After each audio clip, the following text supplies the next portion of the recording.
बहुत समय से कोई तुम्हारे साथ चल रहा था।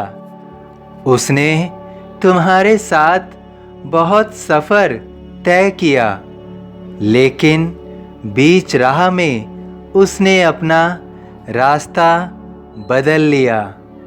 तुम अक्सर सोचते हो कि उसने अपना रास्ता तुमसे अलग क्यों कर लिया।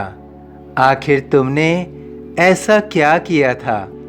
तुम में क्या कमी दिख गई? समय में परिवर्तन हो गया है, या कहें अभी भी समय में बहुत तेजी से बदलाव हो रहा है। वास्तव में अब स्थिरता या ठहराव जैसे शब्दों का स्थान विलुप्त हो रहा है। जिस तरह से परिवर्तन हो रहा है, उसी के आधार पर अधिकतर इच्छाओं का आधार भी आधारहीन हो रहा है। कोई अपनी राह बदल रहा है तो उस पर कुछ समय तक विचार अवश्य करना चाहिए, लेकिन उसके लिए हर पल स्वयं को चिंता में रखना तुम्हारे लिए हित में नहीं है। वास्तव में जीवन चक्र में तुम स्वयं ही स्वयं के साथी हो। यही एक परम सत्य है, क्योंकि इसको कोई झुठला नहीं सकता है। तुम कभी भी स्वयं से अलग नहीं हो सकते हो, तुमसे चाहे कोई भी अलग हो जाए। तुम्हारा परम मित्र तुम स्वयं ही हो।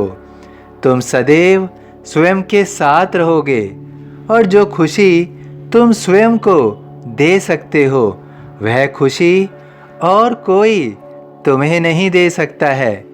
इसलिए तुम स्वयं के साथ चलो, और समय अनुसार परिवर्तन तो होता ही रहेगा।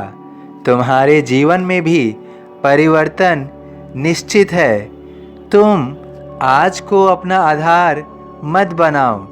जीवन तो निरंतर बदलाव की ओर चल रहा है, और इसमें परिवर्तन हर समय निश्चित है। तुम्हें केवल स्वयं को अडिग करना है।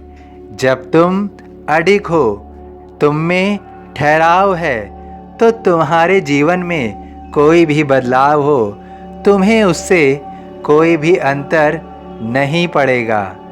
तुम अपने जीवन में उन बेहतर जगहों पर जाओगे, उन बेहतर स्थानों में अपनी छाप छोड़ोगे जो तुम्हारे लिए सर्वोत्तम होगी। भगवान कृष्ण कहते हैं कि तुम जो भी कर रहे हो वो तुम नहीं कर रहे हो, वो मैं स्वयं कर रहा हूँ। इसलिए स्वयं की यात्रा में जो भी कर्म तुम करोगे, उसका उत्तरदायी मैं ही रहूँगा। भगवान कृष्ण के इन कथनों का सार समझना अवश्य है। जब तुम जीवन में अच्छे कर्मों की ओर बढ़ते हो, तो उसका उत्तरदायी भी भगवान कृष्ण ही रहेंगे, और जब तुम जीवन में बुरे कर्मों की ओर बढ़ते हो, तो उसके उत्तरदायी भी भगवान कृष्ण ही रहेंगे।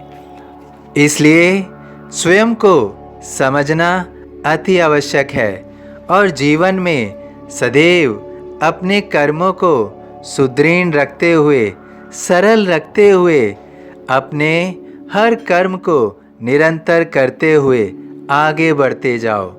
उससे मिलने वाले परिणाम की चिंता तुम मत करो, क्योंकि वह तुम्हारे हाथ में ही नहीं है। तुम्हारे हाथ में तो केवल तुम्हारे कर्म हैं। लेकिन यदि तुम्हारे कर्म, तुम्हारी सोच एक सही दिशा की ओर बढ़ रही है, तुमने यदि ठाना हुआ है कि तुम जीवन में सर्वोत्तम मार्ग अपनाकर सही कर्मों में अपना योगदान दोगे, तो निश्चित ही उसके परिणाम कभी भी तुम्हारे अहित में नहीं होंगे। वह तुम्हारा हमेशा हित करेंगे। तुम्हें केवल स्वयं को समझना है। तुम्हें इस संसार के लोगों को जानने की आवश्यकता नहीं है। यदि तुम स्वयं को समझ लोगे तो निश्चित रूप से तुम इस संसार को भी समझ लोगे। जीवन में तुम्हारे जो भी होगा वो किसी और के द्वारा नहीं होगा। जो भी कर्म तुम करोगे उसके आधार पर ही तुम्हारे जीवन में बदलाव होगा। तुम अपने जीवन में जिस प्रकार का ठहराव लाओगे, जिस प्रकार की स्थिरता लाओगे, तुम्हारा शरीर, तुम्हारा मन, तुम्हारा मस्तिष्क भी उसी ठहराव के साथ सदैव रहेगा। किंतु यदि तुम अपने कर्मों में सदैव परिवर्तनशील बने रहोगे, सदैव स्वयं को परेशान करते रहोगे और परिणाम की चिंता करते रहोगे, तो निश्चित रूप से तुम कभी भी अपने जीवन में ठहराव नहीं ला पाओगे। यह ठहराव ही तुम्हें खुशियाँ देंगी और सदैव देंगी। तुम्हारी खुशियाँ तुम्हारे हाथ में हैं, किसी और के हाथ में नहीं है। तुम्हें भी अब खुशियाँ मिलेंगी और खुशियाँ तुम्हें मिल रही हैं। खुशियाँ तुम्हें मिल रही हैं। भार तुम्हारा मुझ पर होगा, वचन न मेरा झूठा होगा। सभी साईं भक्तों से अनुरोध है कि कमेंट बॉक्स में ओम साईं राम या अपनी कोई प्रार्थना लिखिए। यदि वीडियो पसंद आया हो तो वीडियो को लाइक कीजिए, अन्य साईं भक्तों में शेयर कीजिए, इस चैनल को सब्सक्राइब कीजिए, बेल आइकॉन के बटन को पुश कीजिए। ओम साईं राम।